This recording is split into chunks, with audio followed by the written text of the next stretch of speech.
فاستمعوا له من قرأ القرآن فاستجهره فحل حلاله وحرم حرامه أدخله الله الجنة وشفعه في 10 من أهل بيته كلهم قد وجبت لهم النار নবীজি সুন্দর করে বললেন যে ব্যক্তি কোরআন পড়ে এবং কোরআনকে মুখস্থ করে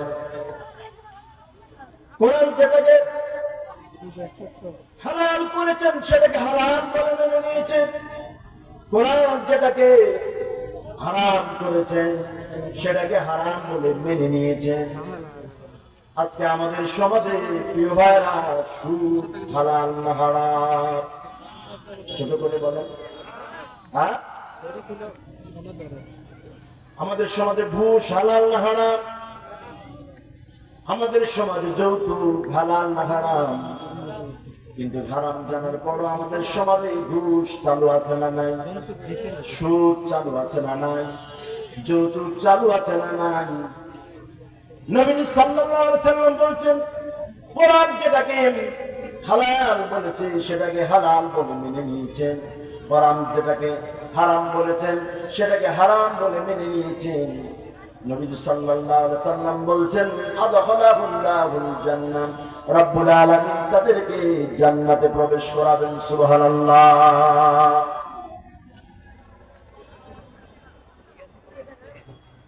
নবী সাল্লাল্লাহু আলাইহি ওয়াসাল্লাম এরপরে বলেন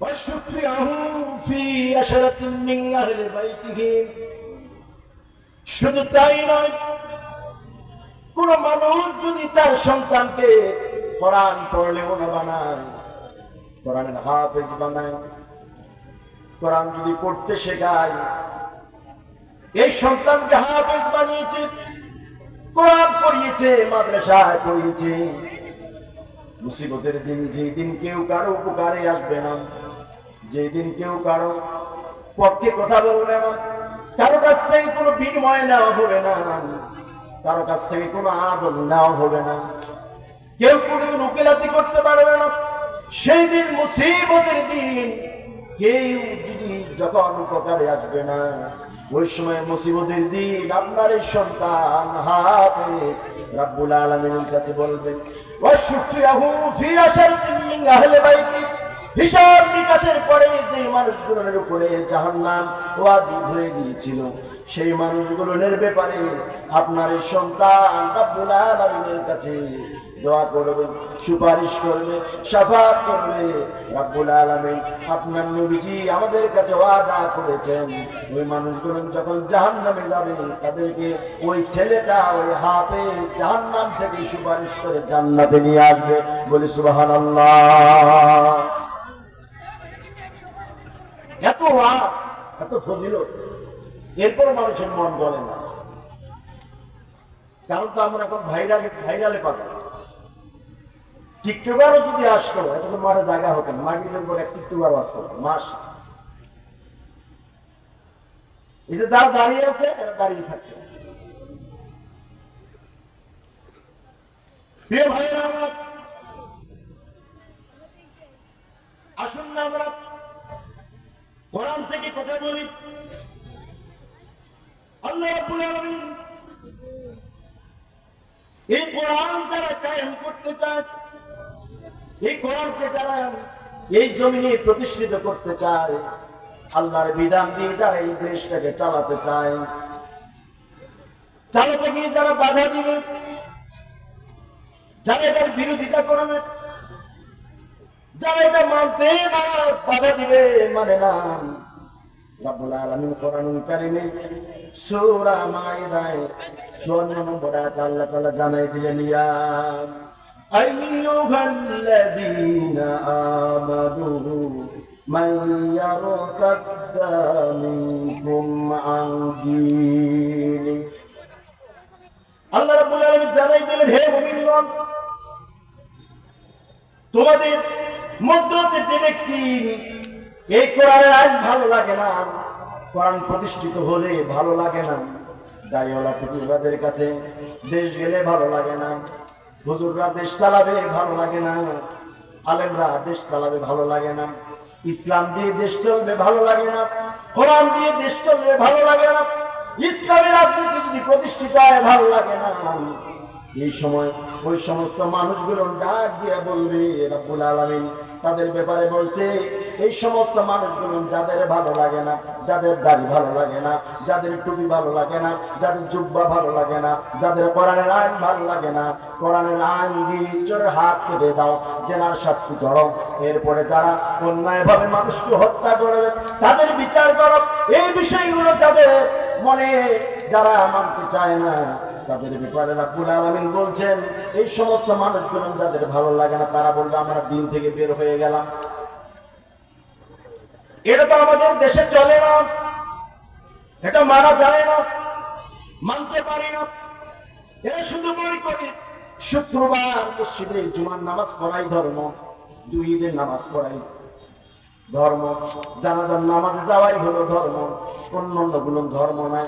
বাবা মারা গেলে কুলকানি করাই ধর্ম, মাঝে মাঝে মাথায় টুপি দেওয়াই ধর্ম, যদি মন চায় দাঁড়িয়ে রাখলে এটাই ধর্ম। এই যদি আইনটা প্রতিষ্ঠিত হয়ে যায় এই মানুষগুলো বলবে আমাদের ইসলাম ভালো লাগে না, কোরআন ভালো লাগে না, এই জন্য আমরা এই দিন থেকে বের হতে চলে যাই, বের হয়ে চলে যাব। কোরআনুল কারীম এবার জানাই দিলেন, শুনো তোমরা যদি দিন থেকে বের হয়ে চলে যাও তাহলে কি আল্লাহ তাআলা বলছেন, মাইয়ারতাদ্দা মিনকুম আন দীনি, ও মুনাফিকরা, ও বাতিলরা, ও বাতিলের সাথে আপোষকারীরা শুনে নাও, তোমরা যদি বের হয়ে চলে যাও তাতে দ্বীনের, ইসলামের, কোরআনের, হুজুরদের, আল্লাহর কোনো ক্ষতি হবে না। ঠিক না বেঠি? আর আওয়াজ দেন, আর আওয়াজ দেন। ক্ষতি হবে? ক্ষতি হবে? ক্ষতি হওয়ার সম্ভাবনা নাই। বাতিলরা মনে করে ইসলামী রাজনীতি যদি প্রতিষ্ঠিত হয় বোতল খাওয়া বন্ধ হয়েছে, ইসলামী রাজনীতি যদি প্রতিষ্ঠিত হয় চাঁদাবাজি বন্ধ হয়ে যাবে, ইসলামী রাজনীতি যদি প্রতিষ্ঠিত হয় ধান্দাবাজি বন্ধ হয়ে যাবে, টেন্ডারবাজি চলবে না, বোতল খাওয়া চলবে না, আবল তাবল চলবে না, কোরআন দিয়ে দেশ চলবে, ইসলাম চলবে। তাদের এটা ভালো লাগে না, এই জন্য তারা দিন থেকে বের হয়ে চলে যেতে চায়। আমাদের সমাজে এমন মানুষ নাই? আরো জোরে, আরো জোরে। আল্লাহ রাব্বুল আলামিন জানাই দিলেন, শোনো শোনো, তোমাদের আলেম ভালো লাগে না, দিন ভালো লাগে না, ইসলাম ভালো লাগে না, দাড়ি টুপি ভালো লাগে না, এই জন্য তোমরা ইসলামের দলে যোগ দিলে তোমাদের খারাপ লাগে, এই জন্য তোমরা ইসলাম থেকে বের হয়ে চলে যাবে। আল্লাহরে ধমক দাও। আল্লাহরে ধমক দিলে কোনো লাভ হবে না এবং দ্বীনের কোনো মাত্র তোমরা ক্ষতি করতে পারবে না, কোনোভাবেই সম্ভব হবে না। কারণ এই দিনটা তো এমনি এমনি আসে না, ইসলামটা এমনি এমনি প্রতিষ্ঠিত হয় নাই, প্রতিষ্ঠিত হয়েছে খাব্বাব, খুবাইব, ইয়াসার, সুমাইয়া এদের মতো সাহাবাদের জীবন এবং রক্তের বিনিময়ে ইসলাম প্রতিষ্ঠিত হয়েছে। ঠিক না বেঠি? শুধু নরমাল বাতাস দিয়ে ইসলামকে স্তব্ধ করে দেওয়া যাবে না, ইসলামী রাজনীতি স্তব্ধ করে দেওয়া যাবে না। এই জমিনে অবশ্যই বাচ্চার জমিনে ইসলাম প্রতিষ্ঠিত হবে রক্তের উপরে। ঠিক না বেঠি? বাতিলটা কথা নয়, ইসলামের বিন্দুমাত্র ক্ষতি করতে পারবে না, পারবে না। 17 বছর জুলুম চালিয়ে মানুষ মেরে আলেমদের হত্যা করে, খুন করে, গোপ করে, আয়না করে রেখে ইসলামকে প্রহার করে ইসলামী আন্দোলনকে সামনে তোলাতে পারে নাই, পারবে না। ইসলামী রাজনীতি নিষিদ্ধ করতে পারবে না। ঠিক না? দাড়িওয়ালা, টুপিওয়ালা কত মানুষ দেখতে পাই, খোদার বিধান কায়েম করার, খোদা বিধান কায়েম করার পক্ষে কোন মানুষ নাই। দাড়িওয়ালা, টুপিওয়ালা কত মানুষ দেখতে পাই, দাড়িওয়ালা, টুপিওয়ালা কত মানুষ দেখতে পাই, খোদার বিধান কায়েম করার, খোদা বিধান কায়েম করার পক্ষে কোনো মানুষ নাই। দাড়িওয়ালা, টুপিওয়ালা কত মানুষ দেখতে পায়, হক কথা বলে না তারা, যাই যদি ইমামতি, দাওয়াত খাওয়া কমে যাবে, বাড়বে যে দুর্গতি। হক কথা বলে না তারা, চাহে যদি ইমামতি, দাওয়াত খাওয়া কমে যাবে, বাড়বে যে দুর্গতি।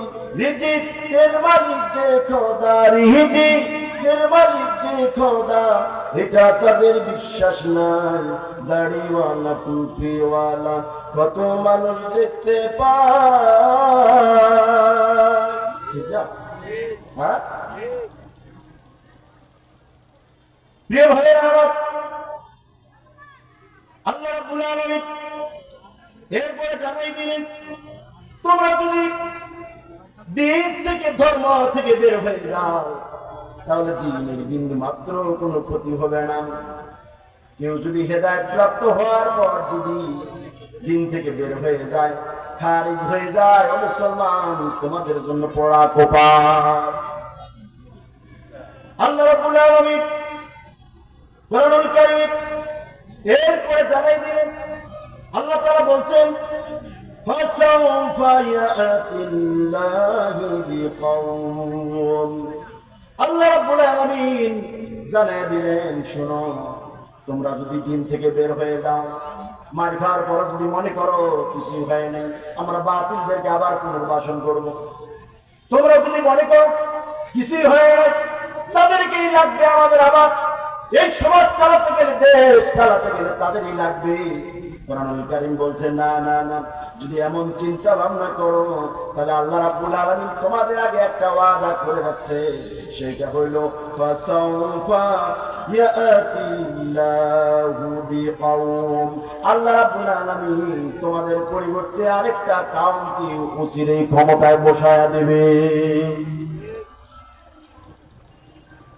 সেই কামটা যদি আসে, আমাদের যদি এখনো বিরিয়ানির পটলা নিয়ে মারামারি বন্ধ না হয়, গিলাগিলি যদি বন্ধ না হয়, টুপিওয়ালাদেরকে যদি পছন্দ না হয়, সমাজে যে মানুষগুলোর নেতৃত্ব দিলে এই মানুষগুলো বেনামাজি যদি হয়, দিনদার যদি না হয়, এই মানুষগুলোকে যদি আমরা অপছন্দ করি, যদি আমাদের ভালো না লাগে, দাড়িওয়ালা টুপিওয়ালাদেরকে যদি দূরে সরাইয়া দেই, আল্লাহ তাআলা বলছেন, তাহলে আমি তোমাদের পরিবর্তে আবার একটা জালিম শাসক চাপায়া দেব, যে জালিম শাসক আসার পরে তোমাদেরকে মারবে, মারতে মারতে এমন অবস্থায় নিয়ে যাবে, ওই সময় তোমরা আমার বিরুদ্ধে মিছিল মিটিং করেও এটার কোনো ফয়সালা পাবে না।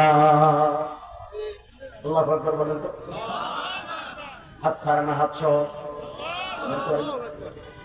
এই যে মানুষগুলো বাইরে আছে কেন, দাঁড়ায় আছে, এদের জায়গা নেই বসার, জায়গা নেই, যারা দাঁড়ায় আছে আজব এক প্রাণী, সব কেমন যেন মানুষ, স্টাইল, দাঁড়াই থাকে মানে একটা স্টাইল।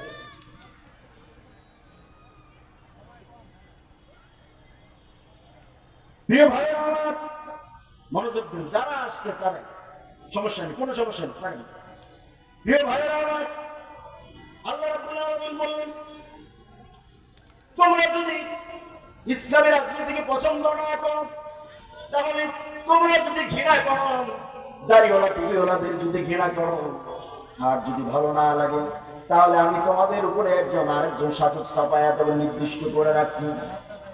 সেই শাসকটা তোমাদের প্রতি জুলুম করবে, সেই শাসকটা তোমাদের প্রতি অত্যাচার করবে, নির্যাতন করবে। স্বাধীনতার 53 বছর হয়ে গেল, এই পর্যন্ত আমরা কোন দেশে ইসলাম প্রতিষ্ঠা করতে পারি না, দিনদার একজন মানুষ আনতে পারি না, একজন মানুষকে আমরা মূল জায়গায় বসাতে পারি না। তার মানে হলো আমাদের ব্যর্থতা। এই স্বাধীনতার 53 বছর পরেও যদি এরকম মারামারি করেন, কিলাকিলি করেন, যদি নাম নিয়ে বাহাদুরি করেন, নানান কিছু ভাবেন, আল্লাহ রাব্বুল আলামিন বলছেন না, তাহলে আবার সেই তোমাদের উপরে 17 বছরের সেই জালিম শাসক চাপায়া দিব, চাপায়া দেওয়ার পরে তোমাদের প্রতি অত্যাচার আর নির্যাতনটা বাড়বে। নাউজুবিল্লাহ বলেন। প্রিয় ভাইরা, আল্লাহ রাব্বুল আলামিন বললেন, এই যে তারা অত্যাচার করবে, নির্যাতন করবে, এই নির্যাতনের কঠিন একটা সময় যাবে, সেই সময়টাতে আমি আল্লাহ রাব্বুল আলামিন কিন্তু চুপ করে বসে থাকবো না। এই দেশে মানুষকে যারা অত্যাচার নির্যাতন চালিয়েছে, এই দেশের মানুষদের উপরে যারা স্টিম রোলার চালিয়েছে, মিথ্যা মামলা দিয়ে ধরে ধরে যারা জেলখানায় পড়েছে, যারা ফাঁসির কাষ্টে ঝুলিয়ে দিয়েছে।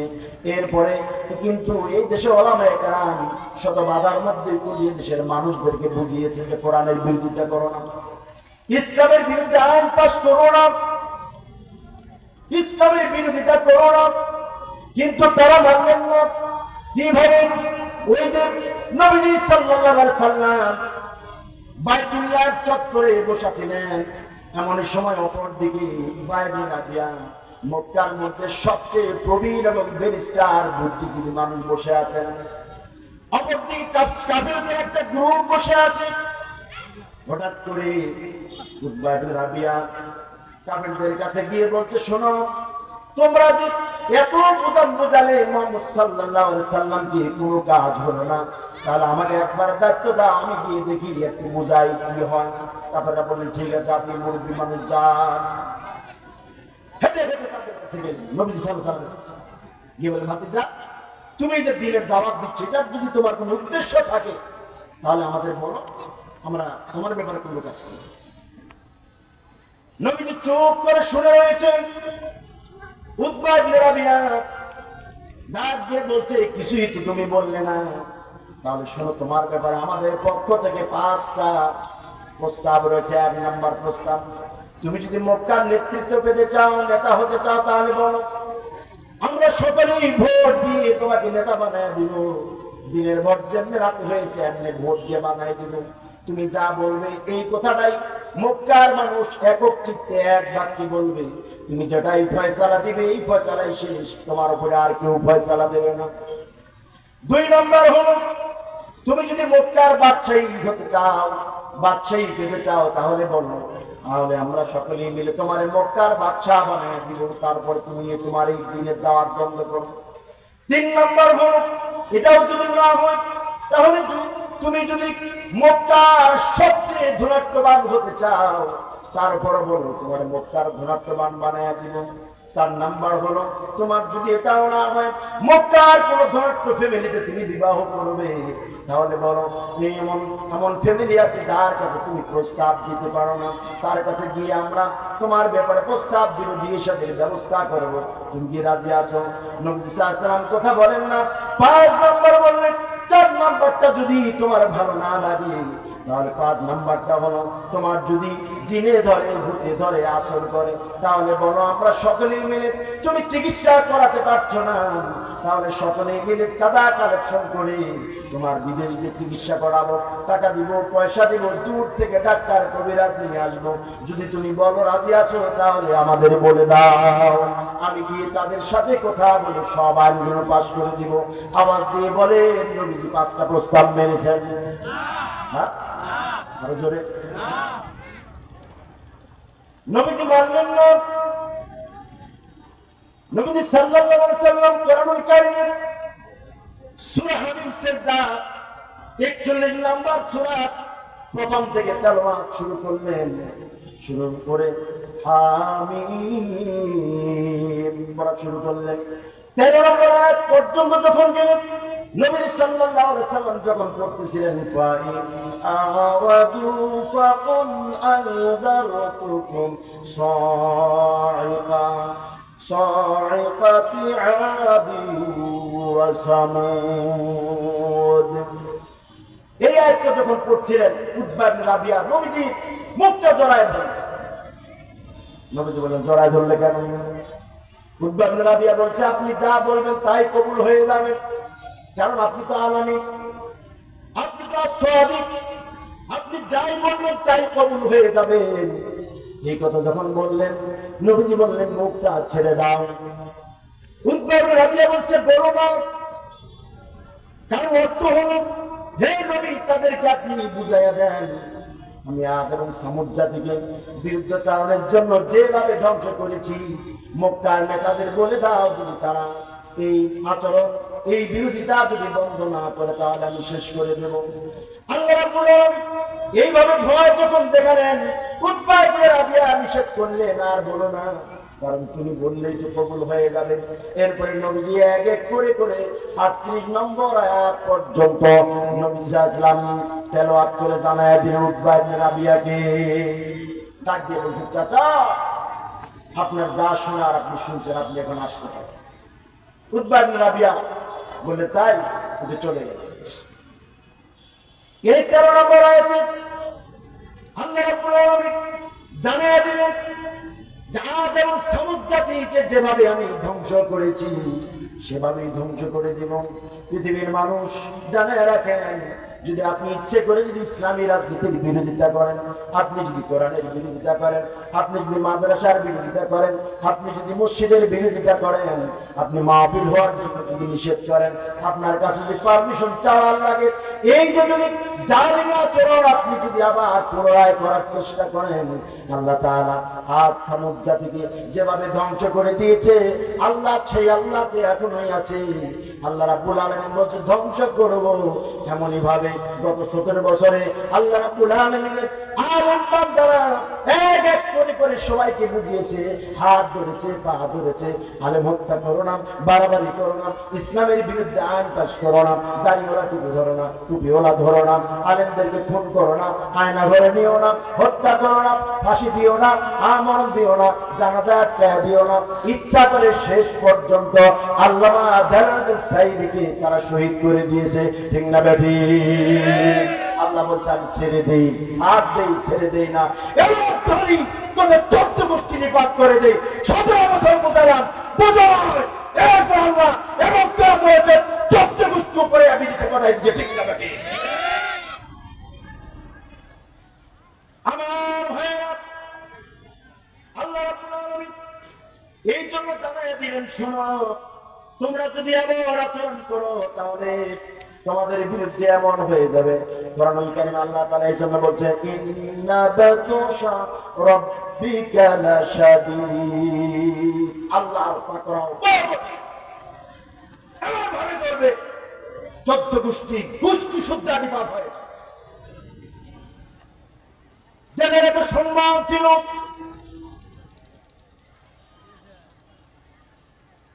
গত কয়েকদিন আগে মুলা দিবেন মাহফিল গুলিস্তানে নামলাম, নামে দেখি কি সুন্দর একটা বড় ঘর, মানে মেয়েগুলো কত সুন্দর ছিল, চাকচিক মানুষকে ভরপুর। আল্লাহ কি পারে, যেই অফিসটা যাবে তো মানুষজন যাইতো, চলাফেরা করতো, সেই মানুষটাতে এখন লোকজন নাই। হকাররা, নানান জনের পুলিশরা, নানান জনের মানুষরা, আশপাশে রিক্সাওয়ালা, ভ্যানওয়ালা, মানুষ, সাধারণ মানুষ পথচারীরা গিয়ে সেখানে প্রস্রাব করে দিচ্ছে, ঠিক না বেঠি? আল্লাহ যেটা পারে পৃথিবীর কেউ পারে? প্রিয় ভাইয়েরা আমার, এই জন্য আল্লাহ রাব্বুল আলামিন বললেন, শোনো, যদি বাড়াবাড়ি করো তাহলে তোমাদের অবস্থাটা হয়ে যাবে। কোরআনুল কারীমে আল্লাহ তাআলা জানাই দিলেন, ইল্লা তাগফিরু يعذبكم عذابا أليما ويستبدل قوما غيركم ولا تضروه شيئا إن الله على كل شيء قدير। তোমরা যদি দিনের পক্ষে না থাকো, তোমরা যদি ইসলামী রাজনীতি পছন্দ না করো, কঠিন শাস্তির অপেক্ষা করো, এমন একটা শাস্তি দেবো, শেষ করে দিন, নিপাত করে দিন। শাস্তির প্রথম নমুনাটা হলো তোমাদের উপরে একটা কঠিন শাসক, ইসলাম বিরোধী শাসক চাপায়া দিব, তোমাদের উপর জুলুম করবে, মারবে, হত্যা করবে।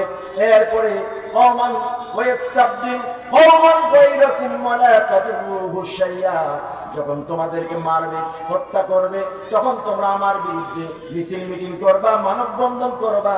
ওই সময় মানববন্ধন করে কোনো কাজে আসবে না। আল্লাহ তাআলা বলছেন, আমার বিরুদ্ধে কোনো সিদ্ধান্ত নিয়ে তোমরা জয় হতে পারবে না।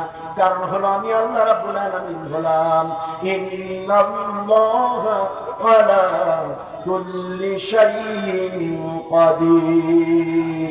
আমি হলাম শুধু শক্তিমান না, আমি সর্বশক্তিমান। আমি যা বলি তাই, ঠিক কিনা? প্রিয় ভাই আমার, আল্লাহ রাব্বুল আলামিন এরপরে জানাই দিলেন, শোনো, তোমরা যদি এই চরিত্র পরিবর্তন করে যদি অন্য চরিত্রে যাও, তোমরা যদি আলেম চাও, তোমরা যদি দিনদার চাও, বাতিলের বিরুদ্ধে যেমন সংগ্রাম করে 17 বছর পর তারাইছে, এটা তো তারও সম্ভব ছিল না। কঠিনত্ব দমন করেছ। তোমরা যদি এই নিয়তে যদি থাকো, আর তোমাদের চিন্তা চেতনা মস্তিষ্ক যদি ইসলামী রাষ্ট্র চায়, ইসলামী রাজনীতি চায়, দাড়িওয়ালা চায়, টুপিওয়ালা চায়, তোমরা যদি নামাজি আল্লাহওয়ালা যদি প্রশাসক চাও, শাসক চাও, ডিসি চাও, পিওনো চাও, যদি এমপি চাও, মন্ত্রী চাও, মেয়র চাও, এরপরে তোমরা যদি বঙ্গভবন, গণভবন, সংসদ ভবন সবখানে যদি আল্লাহওয়ালা মানুষ চাও, এই মানুষগুলোর চরিত্রটা কেমন হবে তোমরা যদি চাও আমি আল্লাহ রাব্বুল আলামিন দিতে পারি। তাদের চরিত্রের ব্যাপারে কোরআনুল কারীম একবার বললেন, জানায়া দিলেন, তাদের কয়েকটা চরিত্র তো থাকবে। এক নাম্বার চরিত্র হলো ইউহিব্বুহুম ওয়া ইউহিব্বুনাহু। এই তারা ইসলাম চাইবে, যেই মানুষগুলো আল্লাহ রাব্বুল আলামিনের এই দ্বীনকে এই জমিনে বাস্তবায়ন করার জন্য, প্রতিষ্ঠিত করার জন্য চাইবে। আল্লাহ রাব্বুল আলামিন বলছেন, এই মানুষগুলো যদি তোমাদের আসে তাহলে তোমরা দেখবে এই মানুষগুলো এমন হবে আল্লাহ রাব্বুল আলামিনকেও তারা ভালোবাসে, এবং ওই মানুষগুলো আল্লাহ রাব্বুল আলামিনের প্রিয় বান্দা বলে। আল্লাহু আকবার। এক নম্বর গুণ, যে মানুষগুলো চাইবে এদেশে ইসলাম হোক, কোরআন হোক, হাদিস হোক, কোরআন দিয়ে চলুক, ইসলামী শাসন ব্যবস্থা কায়েম হোক, যদি চায়, যেমন মানুষগুলো আসবে তাদের এক নাম্বার কোয়ালিটি হলো আল্লাহ তাদেরকে ভালোবাসবে, এবং ওই সমস্ত মানুষরা আল্লাহর একমাত্র প্রিয় বান্দা হবে। সুবহানাল্লাহ বলতে পারবেন না? জোরে বলেন, আরো জোরে। প্রিয় ভাইরা আমার, নবী সাল্লাল্লাহু আলাইহি ওয়াসাল্লাম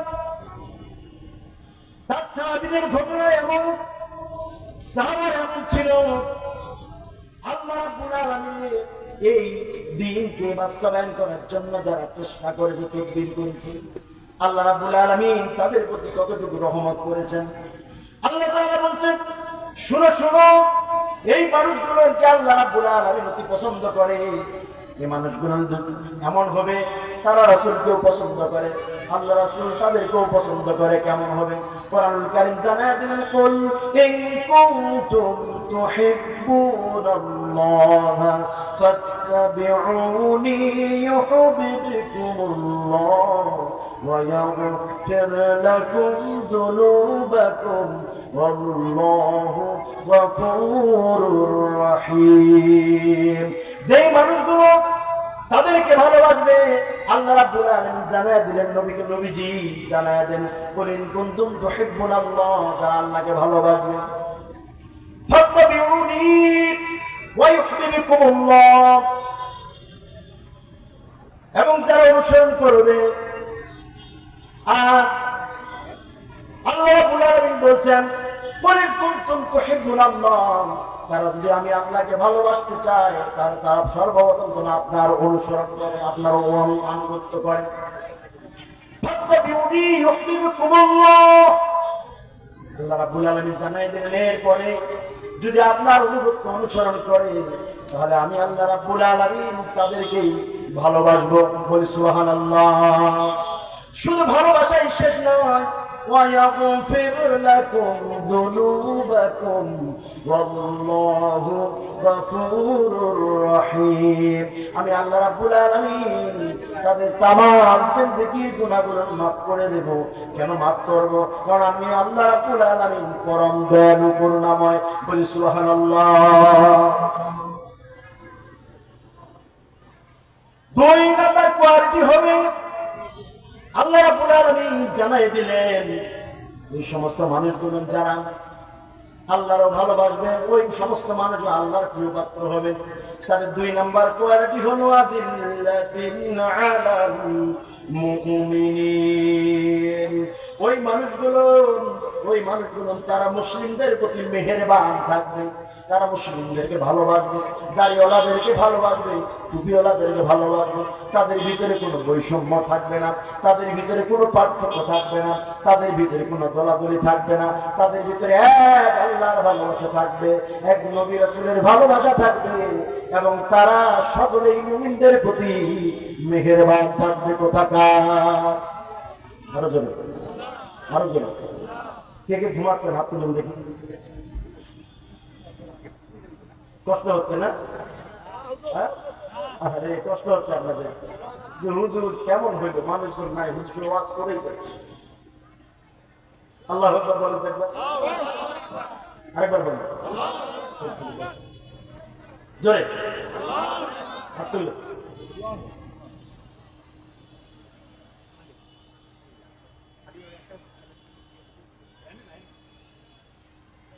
প্রিয় ভাইয়েরা আমার, আল্লাহ রাব্বুল আলামিন জানিয়ে দিলেন তাদের অন্তরে শুধু মুমিনদের ভালোবাসা থাকবে, তাদের হৃদয়ে শুধু মুমিনদের ভালোবাসা থাকবে, অন্য কারো ভালোবাসা থাকবে না।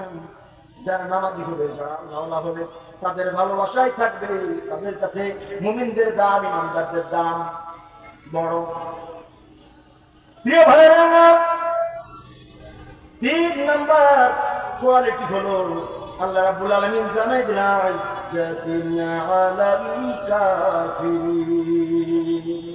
যেমন মুমিনদের ব্যাপারে তারা মেহেরবান হবে, মুমিনদের প্রতি তাদের দয়া থাকবে, পরবশ থাকবে, কিন্তু অপরদিকে কাফেরদের ব্যাপারে তারা বজ্র কঠিন, কাফেরদেরকে তারা পছন্দ করবে না।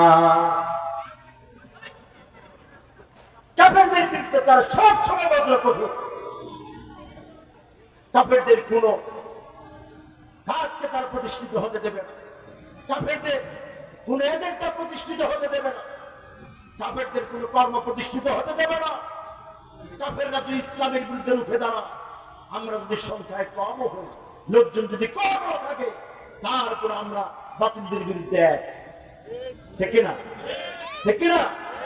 আমাদের জনবল কম থাকতে পারে, লোক সংখ্যা কম থাকতে পারে, শক্তি কম থাকতে পারে, পাওয়ার কম থাকতে পারে, কিন্তু আমরা কাফেরদের ব্যাপারে বজ্র কঠিন। কোথায় কঠিন আল্লাহ রাব্বুল আলামিন জানিয়ে দিলেন। সূরা আল ফাতহের মধ্যে আল্লাহ তাআলা জানিয়ে দিলেন মুহাম্মাদুর রাসূলুল্লাহ ওয়াল্লাযীনা মা'আহু আশিদ্দাউ আলাল কুফফার।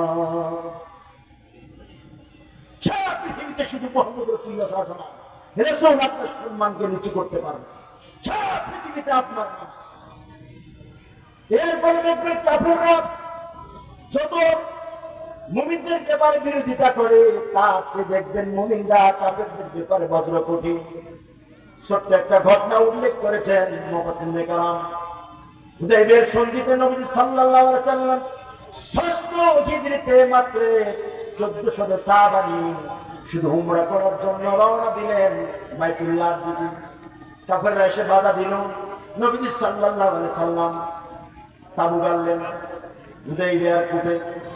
কাছাকাছি যখন তিনি তাবু গাড়লেন, এরপরে কাফেররা নানান সন্ধি চুক্তি করতে আসলো। এরপরে নবী সাল্লাল্লাহু আলাইহি ওয়াসাল্লাম কাফেরদের সাথে সমঝোতা করার জন্য উসমান রাদিয়াল্লাহু আনহু বললেন, তুমি যাও।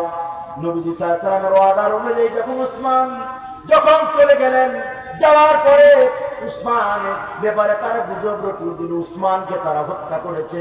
এই সংবাদ যখন চতুর্দিকে ছড়ায়া গেল, কাফেররা এই সংবাদ যখন ছড়ায়া দিল, হযরতে রাসূল করিম সাল্লাল্লাহু আলাইহি সাল্লাম সকলকে ডাক দিয়ে বললেন, আমরা সংখ্যায় কম, অস্ত্র না থাকতে পারে, পাওয়ার কম থাকতে পারে, ক্ষমতা কম থাকতে পারে, তাদের মক্কায় তাদের গুহার মধ্যে আমরা প্রবেশ করেছি, তাই কি হয়েছে? আজকে যারা উসমানকে হত্যা করেছে, এটার ব্যাপারে আমরা কঠোর। উসমানের হত্যার প্রতিশোধ না নিয়ে আমরা মক্কা থেকে মদিনায় ফিরে যাব না। আল্লাহু আকবার। আমরা কাফেরদের ব্যাপারে কঠিন, তারা আমাদেরকে আটকাতে পারবে না। উসমানকে তারা অন্যায় ভাবে হত্যা করেছে, তারা হত্যা করেছে, আর আমরা মক্কায় এসেছি কোন কারণ নাই। হাতে হাত দিয়ে এক এক করে ১৪০০ সাহাবা হাতে হাত দিয়ে বাইয়াত গ্রহণ করলেন। শোনো, বাইয়াত গ্রহণ করো।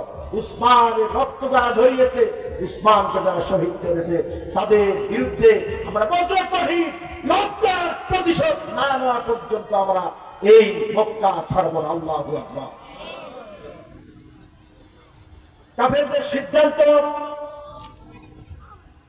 এই সিদ্ধান্ত শোনার পরে নবীজি যখন জানায়া দিলেন, নবীজি সাল্লাল্লাহু আলাইহি সাল্লাম এই সিদ্ধান্ত নিয়েছেন, কাফেররা শোনার পরে অস্থির হয়ে গেল। দেরি না করে সঙ্গে সঙ্গে উসমানকে ছেড়ে দিলেন আর বললেন, পারা যাবে না।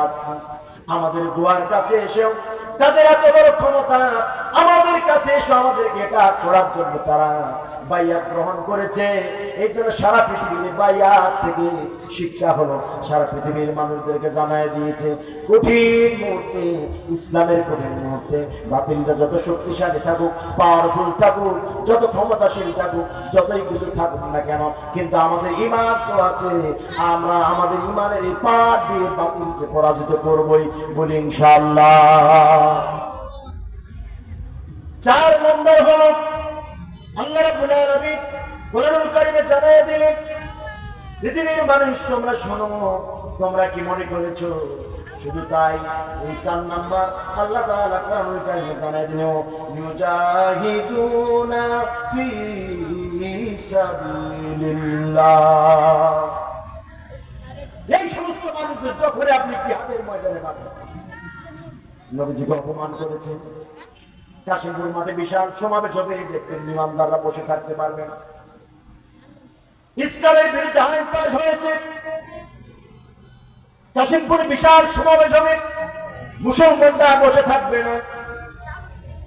ইসলামের বিরুদ্ধে, আলেমদের বিরুদ্ধে আইন পাস হয়েছে, আলেমদেরকে ডাকা আছে, আলেমরা ইসলামী আন্দোলনের কর্মীরা আর বসে থাকবে না, তাড়াতাড়ি তারা মাঠে নামবে। আল্লাহ রাব্বুল আলামিন বলছেন, এই ইমানদাররা, মুমিনরা কখনো বসে থাকবে না, তারা সব সময় কঠিন। আর যখনই তাদেরকে জিহাদে ডাক দেওয়া হবে, বসে থাকবে না, আল্লাহ রাস্তায় জিহাদ করে তারা শহীদ হয়ে যাবে। সুবহানাল্লাহ। জিহাদ ফরজ না নফল? হ্যাঁ, ছোট করে বলে, আরো জোরে সকলেই বলে। প্রিয় ভাইরা, এই জিহাদের গুরুত্ব তো আমরা বুঝি না। হযরত খায়সামা রাদিয়াল্লাহু তাআলা বদরের যুদ্ধে শহীদ হয়ে গিয়েছিল। শহীদ হওয়ার পরে তার বাবার ভিতরে জিহাদি অনুপ্রেরণা বড় ছিল। প্রতিদিন রাত্রেবেলা যখন ঘুমাতে যায়, নিজের সন্তান স্বপ্ন জেগে বাবার কাছে এসে বলে, বাবা আমি যে বদরের মাঠে শহীদ হয়েছিলাম, শহীদ হওয়ার পরে এই যে দেখো আমি জান্নাতে বড় সুখে আছি। জান্নাতে এত পরিমাণ নাজ নিয়ামত, এত খাওয়া দাওয়া, এত আরামায়েশ আল্লাহ আমারে দিয়েছে।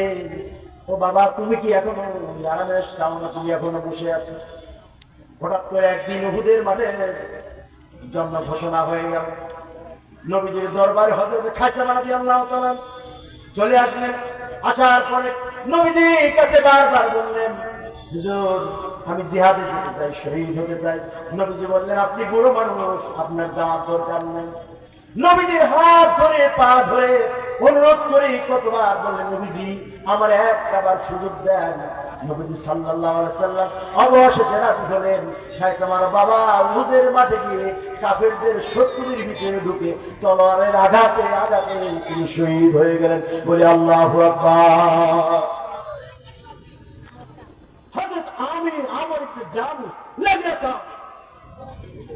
সন্তানদেরকে বলছে, যাও উহুদের মাঠে যাও, যুদ্ধ করো। এক এক করে সব সন্তানদের দিয়ে দিয়েছেন। নেগরা মানুষ মাটিতে ভর দিয়ে নবীজি দরবারে এসেছে। আসার পরে নবীজি, আমি লেঙ্গরা মানুষ, আমি উহুদের মাঠে যুদ্ধ করতে চাই কাফেরদের বিরুদ্ধে। নবীজি সাল্লাল্লাহু আলাইহি সাল্লাম বললেন, তুমি কিভাবে যুদ্ধ করবে? তুমি তো লেঙ্গরা, তোমাকে যুদ্ধের ময়দানে দেওয়া হবে না। নবীজি সাল্লাল্লাহু আলাইহি সাল্লাম যখন নিষেধ করলেন, আমর ইবনে জামুহ কান্নায় ভেঙে পড়লেন, আমার বুঝি পা নাই, এই জন্য আমি শহীদ হতে পারবো না। আমার কি, আমি লেঙ্গরা মানুষ, আমার কি শহীদ হওয়ার আকাঙ্ক্ষা কি নাই? নবীজি দরবারে এত পরিমাণ রিকোয়েস্ট করলেন, নবী সাল্লাল্লাহু আলাইহি সাল্লাম অবশেষে আমর ইবনে জাবরে অর্ডার দিয়ে দিলেন, যাও যুদ্ধের ময়দানে যাও। দেরি করলেন না। আমর ইবনে জাবর শত্রুদের ভিতরে প্রবেশ করে কাফেরদের সাথে যুদ্ধ করে করে আল্লাহর রাস্তায় শহীদ হয়ে গেলেন। সুবহানাল্লাহ। কাফেররা তাকে শহীদ করে এত পরিমাণ তার উপর আঘাত করেছে, শরীরটা গড়গড় করতে পারছে। এই জন্য আল্লাহ রাব্বুল আলামিন জানিয়ে দিলেন, আল্লাহ রাব্বুল আলামিন বলেন ইউজাহিদুনা ফি সাবিলিল্লাহ। তাদের মধ্যে জিহাদে আকাঙ্ক্ষা থাকবে, জিহাদে তারা যাবে। এরপরে 5 নাম্বার কোয়ালিটি হলো ওয়ালা ইয়াখাফুনা লাউমাতা লাইম। এরপরে আল্লাহ রাব্বুল আলামিন তাদের আরেকটা কোয়ালিটির কথা বললেন। শুধু কি তাই, তারা নিন্দুকে নিন্দার পরোয়া করবে না।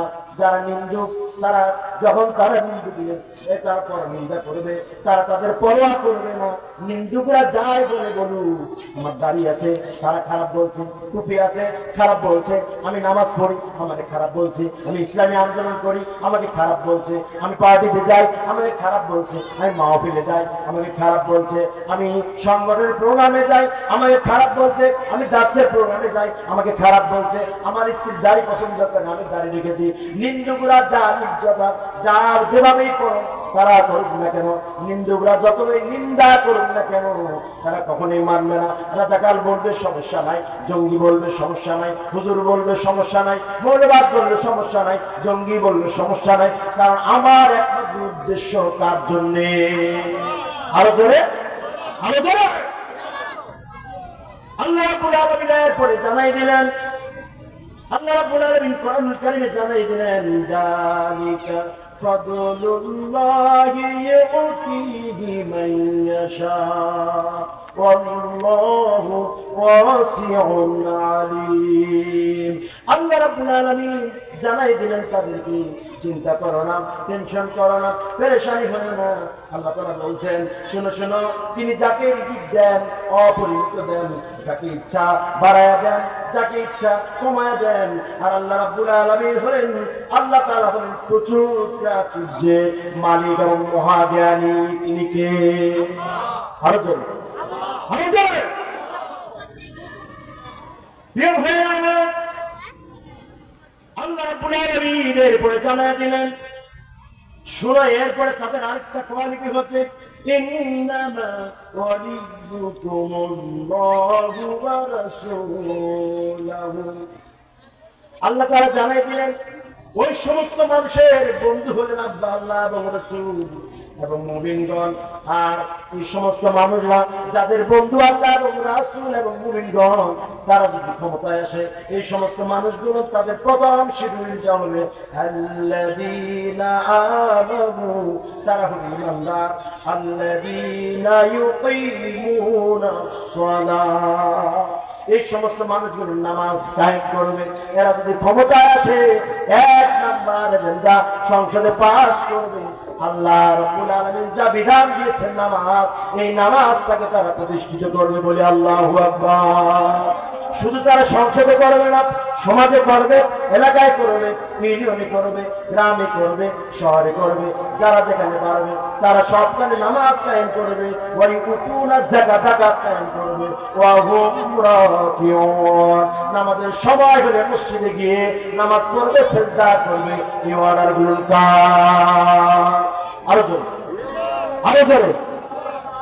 প্রিয় ভাই, ইমানদারদের ব্যাপারে আপনি যদি কাউকে চান, যদি ইমানদার শাসক চান, ইমানদার কোয়ালিটি যদি মানুষ চান, তাদেরকে যদি ক্ষমতা আনে, আল্লাহ তাআলা বলছেন তাদের ভিতরে এই 6টা কোয়ালিটি থাকবে।